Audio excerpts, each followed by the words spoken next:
Thank you everyone for coming. I appreciate it. It's good to see you. My name is David Awad. Joined with me here in the chat and answering Q&As that come up during this is Peter Lee, one of my wonderful colleagues here at Corda, working or here at R3, working on Corda. He'll be here to answer your questions as we go through this if you have any. Assuming everyone is able to view my screen and no one's having any technical difficulties, I'll give it maybe another 30 seconds or so. I believe I've got everything I need on my end. So again, my name is David Awad. I'll be running this one today. Thank you very much for joining. It's very appreciated. We're glad to have you. And again, if you have any, just as a quick note, if you need any of the slides or you miss anything, feel free to ask any questions or reach us on Slack after. We are very approachable. So by all means, do not hesitate. So that being said, today we're going to talk about Corda accounts. This is a Corda accounts workshop. Nothing too intense, hopefully. We'll walk you through what Corda accounts actually are and how they work. At first, the usual references, if you are curious to find out more information about Corda, or you're looking for some information on how you can build certain aspects of Corda, such as the token SDK, for example, or you are looking for a developer bootcamp, you can find them all on YouTube. There is our Slack, the Corda docs, the training site. We have a GitHub repository. Obviously, Corda is open source, so you can find all kinds of information there. If you're interested in that, you can email us directly with the email devrel@r3, and you can find us on Twitter with the various hashtags and Twitter handles. So, all that being said, let's get started. So I want to give you guys a quick recap of the, or rather, we'll start with a quick recap of the actual components of a CorDapp. That is the usual states, contracts, and flows. Meaning the states are the actual objects that exist within your CorDapps. So when you design your CorDapp, you want to imagine that your state or your object is brought into existence. It is created or issued, you might say, and then it is consumed and updated and stored by different individuals or parties or Corda nodes on a Corda network. And those contracts, the contract code is what verifies the transactions. Your contract code is a set of rules that can programmatically verify the validity of any given transaction. So, for example, if I'm selling you a car, one of your contract rules might be that the license plate has 6 characters. I live in New Jersey, and so all license plates here have 6 characters. So that might be a rule you could add in your contract verification. Last piece of the puzzle here is the flow, where the business logic of a CorDapp is actually executed. So for example, if me and you are running a CorDapp, I run my flow between my CorDapp and yours. This sort of a flow of work happens, right? So if I'm node A and you're node B, an update is proposed, it is checked, and it is signed by my Corda node, and then it is broadcast out to you, the recipient of that, in the example of selling a car, the person, let's say, buying my car. Then you will get this transaction. You'll have special CorDapp code that you've written that will respond to the flow when your node runs, when my node runs it and sends that information to you. Your Corda node will have code that responds to that flow, checks the update, signs it, broadcasts that approval back to my node, node A, at which point we take it to the notary pool. The notary signs it, assuming the notary validates the transaction as well, at which point I record it, then you record it, right? So there's our quick recap of the basic components of a CorDapp. We write flows that manipulate states that are valid with respect to contract code. That is an easy way you could maybe think about it. So if all of that makes sense to you, then we should be all good to start thinking about Corda accounts. Now, one of the things I just outlined in that paradigm I just gave you was that we're each running separate Corda nodes, right? The classic way of thinking about Corda nodes or CorDapps is that each party is running their own Corda node. And so there are some opportunities we see for improving this, right? The first is that the first thing we want Corda accounts to be able to do is we want distributed systems that can be deployed and operated by individuals and small businesses, such as a local candy store or a friend of ours here at R3, a guy named Roger, let's say. Or rather, we also want a method to reduce the total cost of spinning up a distributed identity for every customer, especially when the number of customers goes up. So, for example, if you are a candy store chain, you might not actually really want to spin up a separate Corda node for every single store in your franchise. You might be more interested in having each of your candy stores be able to use a Corda blockchain to track your assets, but you might not be that interested in actually using separate parties for all of that because the transactions might be sparse or they might be they might not be too frequent. So is maybe a better way to say it. So if the transactions aren't too frequent, you're not getting the full value out of having one node per store, and so there might be a different way that you can do that. And the answer to how you can do that is actually through Corda accounts, right? It gives you literal scalability to your CorDapp or your DApp, if you will.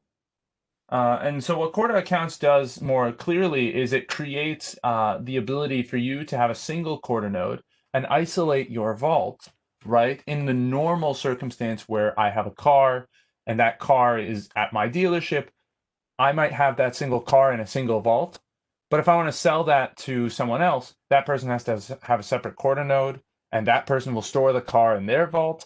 But if I'm a candy store, maybe to go back to that earlier example, if I'm not running that many transactions, or I just need to have parties that exist that can handle facts that are going to be touched every so often, it might be easier for me if I want to represent multiple parties to represent them on one node, and that's what Corda accounts do.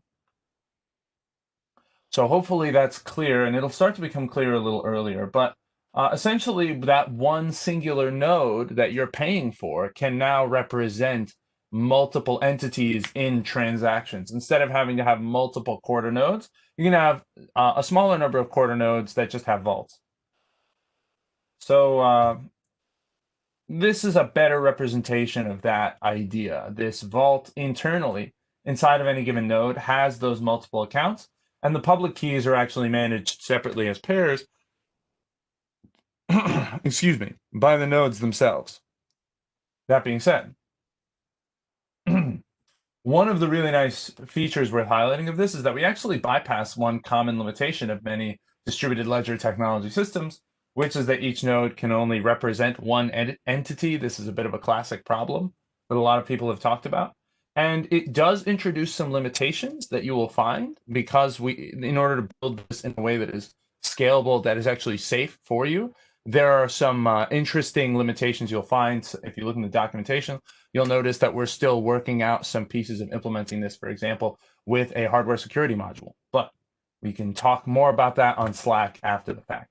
So to really break down this abstraction one last time as we go through this, that accounts library allows you to have a singular node with multiple accounts within that node, and then identities that can be managed by accounts that don't even necessarily have to be on the specific node, that don't always have to be on that same specific node, if that makes sense. So you can see here, for example, this specific identity can exist on different accounts on different nodes even, which is pretty powerful.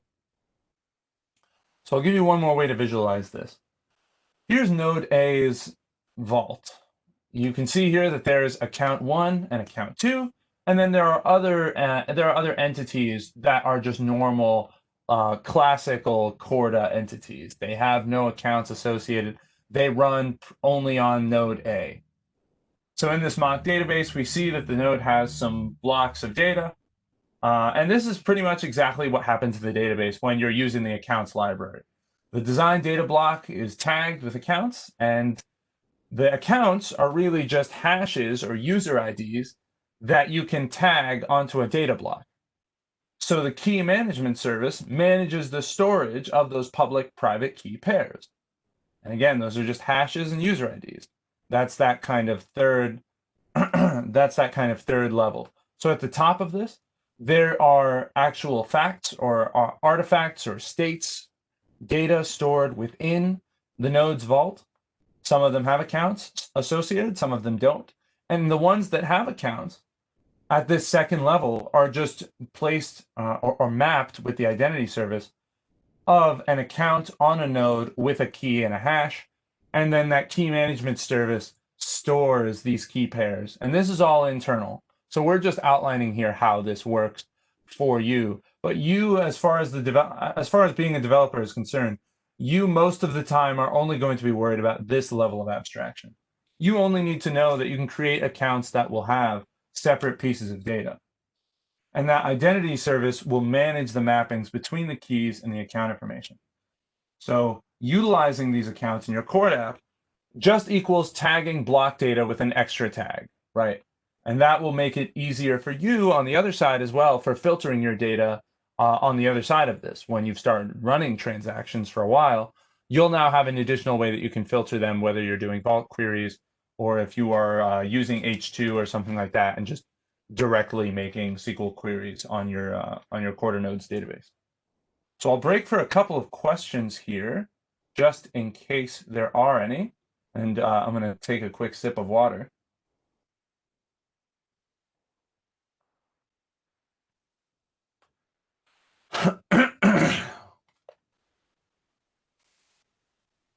So once again, yeah, if you have any questions, just feel free to drop them in the chat. That being said, I'll jump on ahead a little bit here.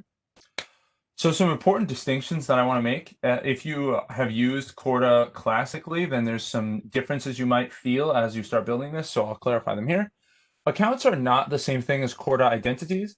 They are a different representation of a collection of states and public keys, right? Account creation and discovery is implemented at the CorDapp level, not at the network level. And like I was talking about a little bit before, physical vault isolation is not actually supported. All account info and keys are stored in the same key management service of the hosted node. So the node operator will have all of this information, right? So this is ideal for the candy store franchise that wants to the candy store franchise that wants to share data between franchisees is in a better position to do this than say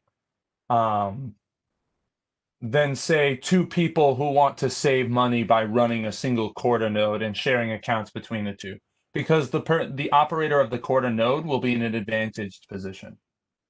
So just keep those things in mind. Standalone HSM, private public key management not supported. The node operator will know everything as far as thinking about your threat model, if you will, when you're modeling this out and how you might want to deploy this.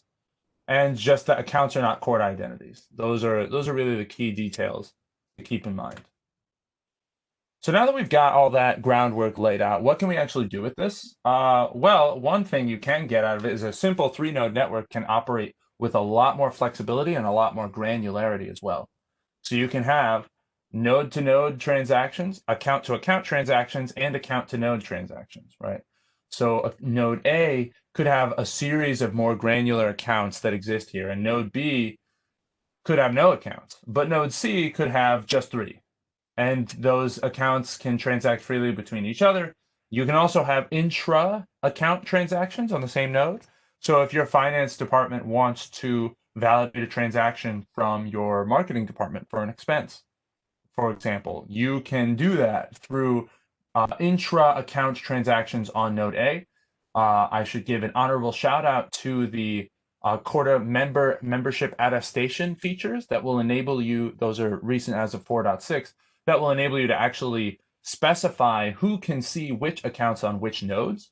So if you're planning on setting up something like this between 3 businesses, you could use the same single Corda node and very rigorously define with great specificity who can see what. For example, node B cannot just make random requests to accounts on node A, and you would want to use membership attestation to outline that a lot more clearly. But you can save yourself a lot of pain, and hopefully that's starting to become clear as we go through these examples.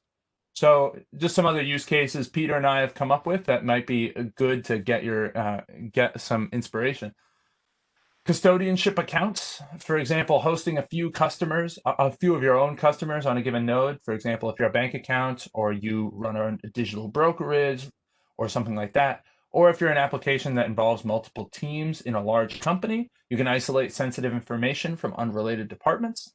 And of course, you can have some massive adoption of B2C applications where every time someone signs up for your service, this is another one of those instances where, let's say you're onboarding massive numbers of users, depending on depending on your adoption and how your product works, you may end up in one of those situations where you want to use a blockchain, but there's not going to be too many transactions that are happening per second. So you could manage, say, 1,000 customers or something like that on a single Corda node because you're just creating single accounts per customer. And you'll have to model yourself how many transactions you have to be aware of. Just as a nice relevant data point there, you can have as many as 6,000 transactions per second on a model of Corda Enterprise. So that might help give you some inspiration on the kind of time and energy you could be saving here as far as monitoring and maintaining a lot of Corda nodes. And this all just kind of brings us back to our main point that I made earlier, which is just about scalability, right? You get scalability on your CorDapp in a way that did not exist before. And that's the real value add that we're pitching to you. That being said, under the hood, it's worth talking a little bit about account info and account service and the flow logic of an accounts CorDapp. So if you start looking at some of the sample apps that we have on Samples Java and Samples Kotlin, maybe Peter can drop links to those in the chat. But the account info and account service abstractions you'll start to notice are new. These are the big ones. The account info is really the Corda state that stores account information, and an account service that consists of account-related methods.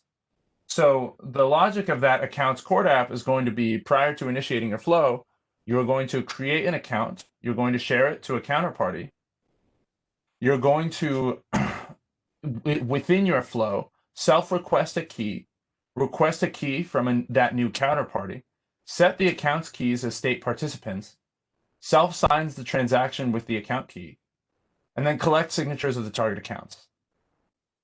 So you're going to start by creating and sharing that account information. You'll build the transaction that stores states to accounts. And then at that point, you can, once you've done those things, you can then query with specific criteria, such as accounts query criteria, etc. I highly recommend just taking a quick look to try this yourself. But that is really the highlights there. Once you've endorsed the concept of accounts, you just have to be very careful on your queries. Each account-specific query should ideally be defined by account query criteria. Again, this is because states technically live together inside of the vault. So the developers have to specifically define the account query criteria in the CorDapp. Otherwise, a very generic query will just get all of the states, right? So if you don't specify what exactly you're looking for by account, you'll just get back all of the states in a node's vault.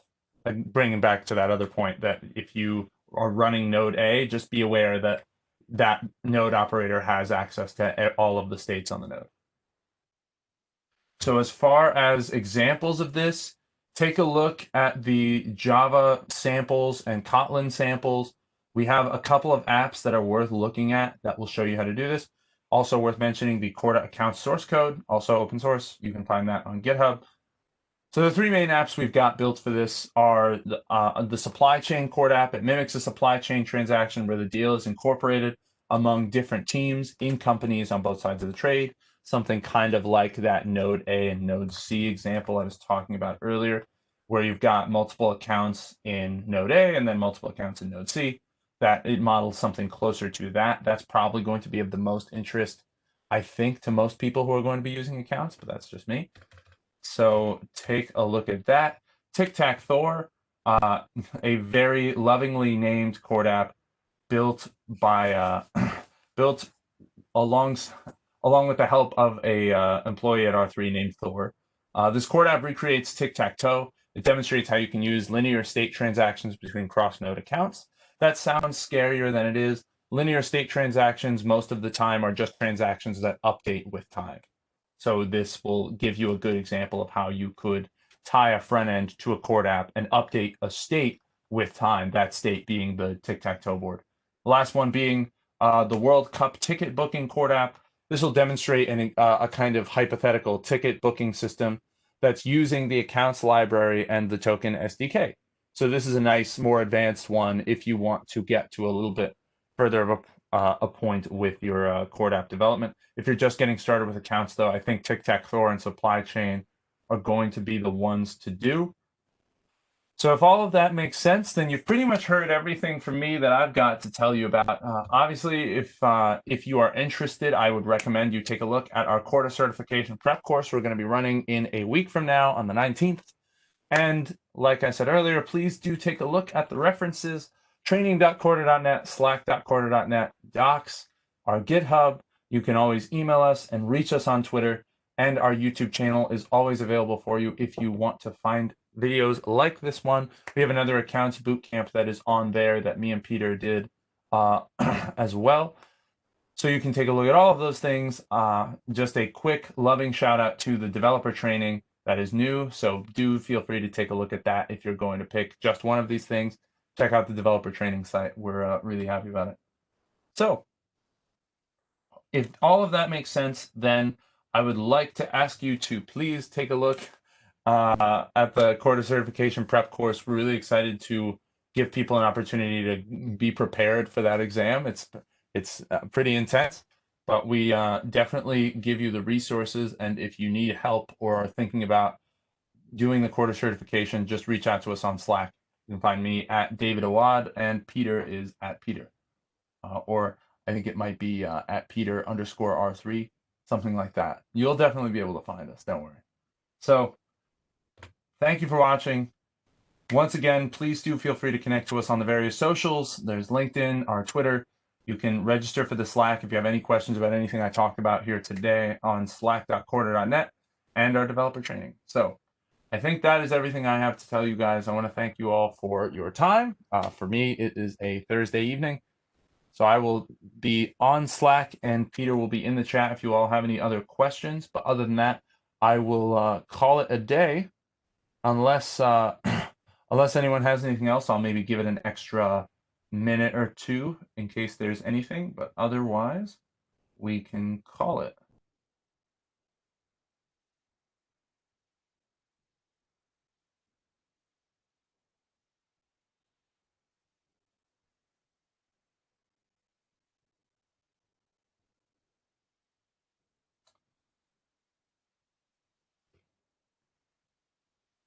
Awesome. Just double checking over a couple of technical difficulties here.